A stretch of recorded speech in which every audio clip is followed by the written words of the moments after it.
And back to hotel.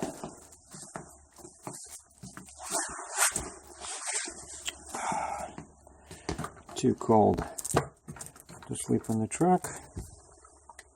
Come on. Alright. This is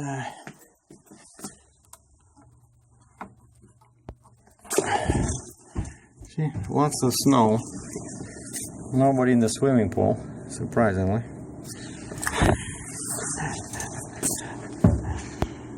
And this is my shelter for the night. Hello. Now what happened, I was supposed to be loaded today. And got up at 6:45 and was on the road at around 8 o'clock. And 9 o'clock, I'm like a good boy. 8:45 actually. Early. 50 minutes early, I'm at a shipper in Hamilton, a construction company that was allegedly sold the Vibro Pack. If you guys know what Vibro Pack is, it's kind of like an attachment to an excavator or crane that can knock into the ground some pillars, you know. So I thought it was a machine, like on tracks, but then I did the research on the night before. It turns out it's just junk of metal, 56,000 pounds. You know, I don't have to disconnect the gooseneck, and it's all legal size, just heavy. You know, nice, easy load. And we go there. There's another truck from our company there, and I went to his door because dispatch sent my new IFTA stickers with this guy. Because he's a company driver. He was coming from the yard. So I got my IFTA stickers, and the driver says, "Oh, the load is canceled." And I look at his face, and I'm not sure if he's joking or is he serious. And I say, "You serious? Or are you kidding?" He says, "No, I'm serious." And right away my phone starts ringing, and my dispatch says, "Yeah, load is canceled." And I said, "Are they going to pay for this?" He said, "Yeah, we're going to charge them because you're already there." So I did 40 miles to the shipper, and they told me to sit tight. There was some kind of an excavator nearby, also going pretty much to the same place in New Jersey, US. And I sat there, there's no parking, and I just, after half an hour, they told me I can go back home. So another 40 miles back, and there's a big hill on Highway 6 near Hamilton, and this is for the second time it happened to me. As soon as I climbed that hill, and even empty, you have to downshift. I was like in gear 6, I think, or 7. Yeah, maybe 7. 100% load on the engine of this super powerful Mack with its 13-liter engine. And as soon as I climbed that hill, my check engine light came on. Nice. You know, now it's light in the cab, you know, no darkness anymore. And that light is so beautiful. It's like yellow, you know, with the amber and some... I love seeing that thing.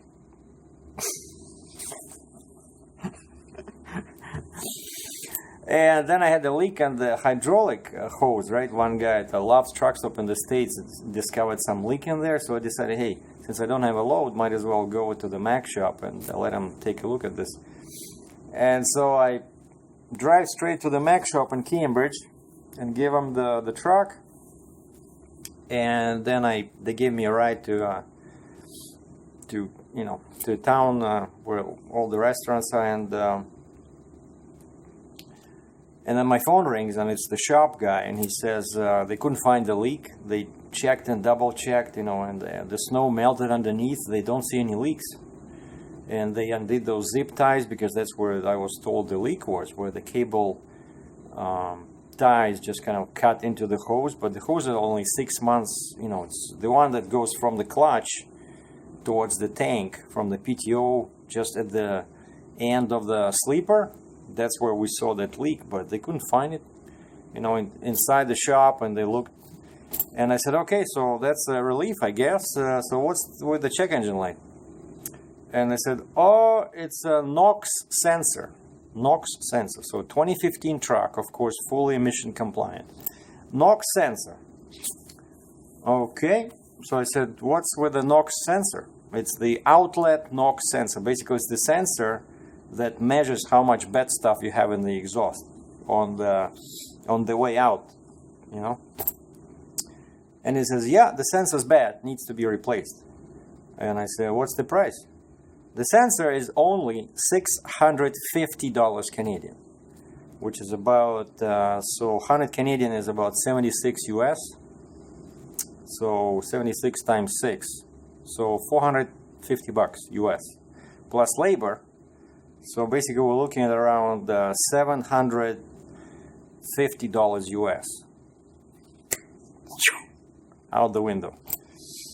And speaking about emissions and gliders, I keep pursuing these. Actually, yeah, Western Star is back on the stage. Well, it was as a glider, right? But now I keep talking to the Western Star, like the new truck, right? And I mentioned the glider, and he says he can build a glider as well, like the same dealer where I'm doing the new one, right? The 2018 Western Star. But he said, you know, the legislation changes, and every day, like, you don't know what's going to happen in a year. And he says that from what he can see, and I think he's telling the truth, he says the resale value for some reason in Canada on these gliders is pretty bad. Like, I know in the States the situation is totally different, but here I think a lot of people are afraid to buy them, you know, and that's they're available. Yeah, he says, yeah, you can spec, we can build you a Western Star with a he said Cummins up to 575 horsepower, or Detroit, like a smaller Detroit, I think like the same, like 550 horsepower.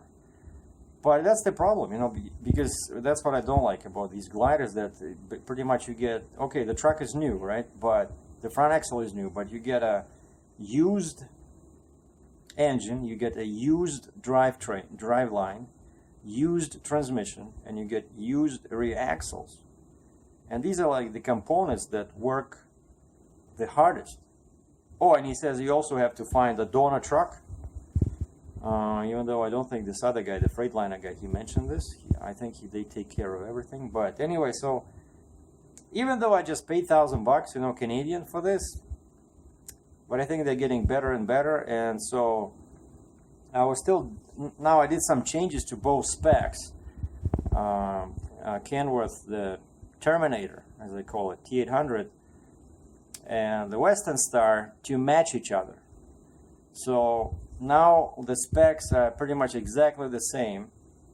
And what I did with the Kenworth, since it's so much money, I said, you know, what the heck? So the sleeper is now mid-roof, the same size, 72-inch. The front axle is 20, but the suspension and the brakes and the hubs are 18. So it's pretty much now it's 18,000-pound axle with 386 or 85 tires. Not 4 1/4, basically one step down, because that one is just too big, you know. And the transmission is RTLO 22918, the highest torque rated manual 18-speed. And I changed the pusher to self-steer because I just remember what I originally wanted, so forget this 4XL 19th century crap. So it's going to be self-steer with 2 super single 425mm tires. And the drives I changed based on the feedback, thanks a lot from one guy. I changed the suspension to New Way ADZ or ADZ. I think it's a brilliant design, very simple, very durable. It's more money, but I think it's a great thing for heavy haul. So axles 18, 20 self-steer, and 46 with a New Way suspension. Larger sleeper, and everything else is on the Kenworth, the same huge hood with cowl-mounted cleaners. And for some reason the guy put the disc brakes on the front axle. It's okay. And the slider, I like that the Kenworth has access. They don't have to do any requests to the factory. It's a 60-inch slider, you know, for the fifth wheel. Very important. And everything else, like the interior, it's all luxury, you know, all the heaters, engine heater, bunk heater, like Webasto, like 2-in-1 unit. And we did the same on the Western Star, except that Western Star, there's only 2 types of warranty. One is 200,000 miles for 5 years, and the other one is 5 years for 500,000 miles. There's nothing in between, whereas Cummins gives you 300,000 miles for 5 years, and I don't do that many miles. In 2 years now, I only have 130,000 miles on my truck.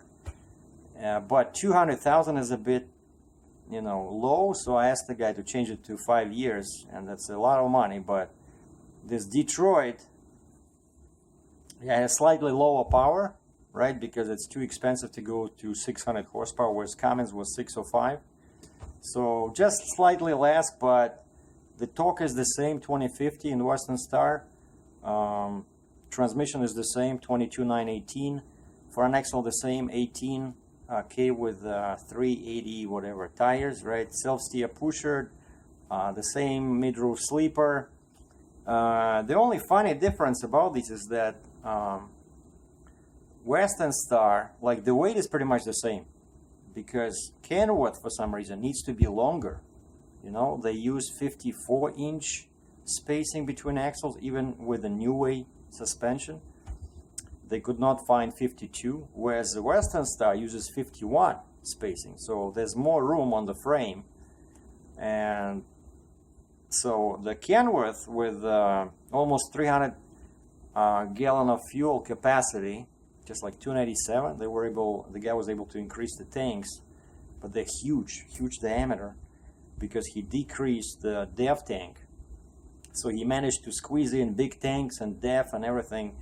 And now the wheelbase on Kenworth, that's like the minimum we could make it to make everything work, is 256, 256 inches, because I don't like long wheelbase, I don't need it. While on the Western Star, it's still 244. It's still 244, the same setback axle. And what last thing I did, I know some guys will not like it, but again, I removed the double frame in the front. So now the Kenworth the frame is the same as on the Western Star, where the sales guy, he's a certified Detroit technician, and he didn't recommend the full frame. He said, let's just put an insert at the end of the sleeper towards the rear.